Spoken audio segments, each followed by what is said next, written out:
안녕하세요. 줄루의 디지털로그입니다. 주요 IT 뉴스를 읽어드리는 친절한 스마트 브리핑 시작합니다. 영상 시작하기 전 구독과 좋아요, 알림 설정 부탁드립니다. 애플페이 국내 도입에 따른 소비자 비용 부담 논란. 국회 정무위는 오는 10일 국정감사에서 애플페이 도입에 따른 소비자 비용 부담 문제를 논의합니다. 애플페이는 카드사의 결제 수수료 부담과 경쟁사 NFC 칩 접근 차단에 따른 반독점법 위반 등의 이슈가 있습니다. 카드사의 결제 수수료 부담은 애플이 카드사로부터 결제 건당 0.15% 수준의 수수료를 받는다는 점에서 비롯됩니다. 이는 기존 카드사 간 결제망 수수료보다 높은 수준으로 소비자에게 전가될 수 있다는 우려가 있습니다.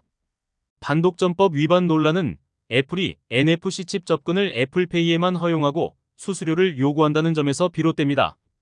구글과 삼성은 모든 은행과 카드 회사 앱이 NFC 칩을 사용할 수 있도록 허용한 반면 애플은 보안을 이유로 애플페이에만 제한하고 있습니다.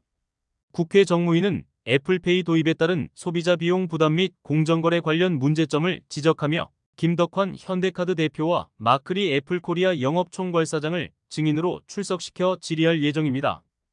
애플 2023년 하반기 신제품 대거 출시. 애플이 2023년 하반기 아이패드 에어 2종, 아이패드 미니 7, 아이패드 프로 새 매직 키보드 등 신제품을 대거 출시할 예정이라고 합니다.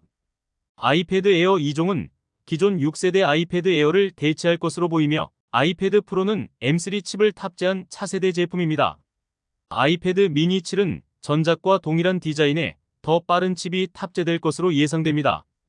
새 매직 키보드는 플라스틱 대신 알루미늄 케이스에 더 큰 트랙패드를 갖출 것으로 보입니다. 출시 시기는 아직 알려지지 않았으나 업계에서는 아이패드 에어 2종과 아이패드 미니 7이 올해 말 또는 2024년 초에 출시될 것으로 전망하고 있습니다. 이러한 신제품 출시는 애플이 태블릿 시장에서 굳건한 입지를 유지하기 위한 것으로 분석됩니다. 애플은 아이패드의 다양한 제품군을 통해 소비자의 다양한 요구를 충족시키고 시장 점유율을 확대해 나갈 것으로 예상됩니다. LG U 플러스 오지 맞춤형 요금제 출시. LG U 플러스가 5일 3만원대부터 시작하는 오지 맞춤형 요금제 16종을 출시했습니다. 이번 요금제는 데이터 용량을 1기가부터 24기가까지 촘촘하게 나누고 속도 제어 옵션을 선택할 수 있는 것이 특징입니다. 기존 온라인 전용 다이렉트 요금제의 최저 용량이 8기가였던 데 반해 이번 요금제는 데이터 사용량이 적은 고객도 이용할 수 있도록 했습니다. 또한 속도 제어 옵션을 통해 데이터를 모두 소진한 후에도 기본 속도로 데이터를 이용할 수 있습니다. LG U 플러스는 이번 요금제 출시를 통해 가계 통신비 인하를 기대하고 있습니다.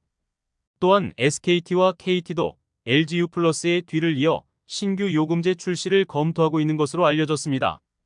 아이폰 12 전자파 논란. 한국은 어떻게? 애플의 아이폰 12가 프랑스에서 전자파 기준치를 초과했다는 논란이 일고 있습니다. 이에 한국에서도 전자파 안전기준 충족 여부를 재검증해야 한다는 지적이 나왔습니다. 앞서 프랑스 전파관리청은 아이폰 12에서 전자파가 기준치를 초과한 것으로 확인하고 판매 중단과 시정 명령을 내렸습니다.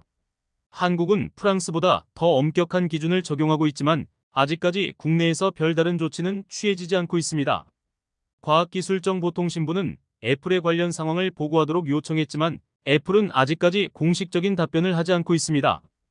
변재일 더불어민주당 의원은 국민의 안전과 직결된 사안인 만큼 적어도 국민 생활에 밀접한 스마트폰 기기만큼은 프랑스처럼 주기적인 사후 관리가 이루어질 수 있도록 제도를 개선할 필요가 있다고 지적했습니다.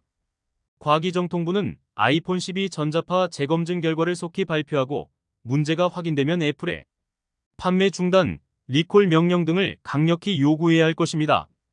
구글과 애플에 680억 원 과징금 부과. 양대 애플리케이션 마켓 사업자인 구글과 애플이 앱 개발사의 인앱 결제를 강제한 행위로 국내법을 위반했다는 정부의 판단이 나왔습니다. 방송통신위원회는 6일 구글과 애플의 시정 조치안을 통보하고 각각 최대 475억 원과 205억 원 등 총 680억 원 규모의 과징금을 부과하는 방안을 추진하겠다고 밝혔습니다.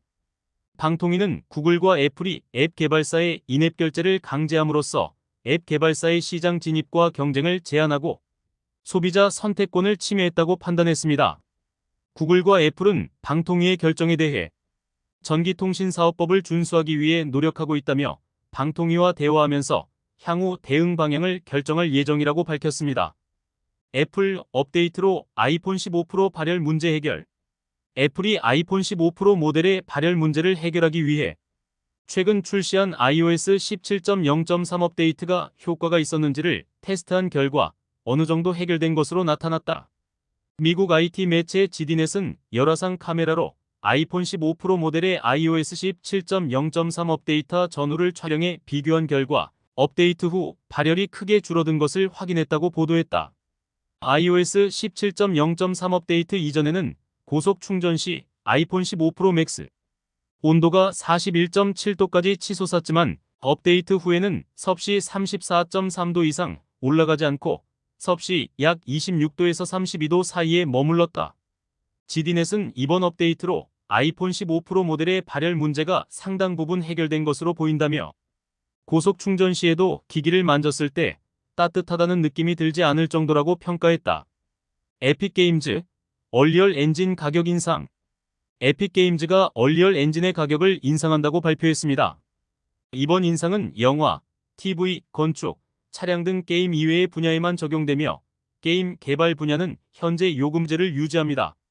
인상된 가격은 구독 서비스와 유사한 방식으로 부과될 예정이며 가격은 아직 공개되지 않았습니다.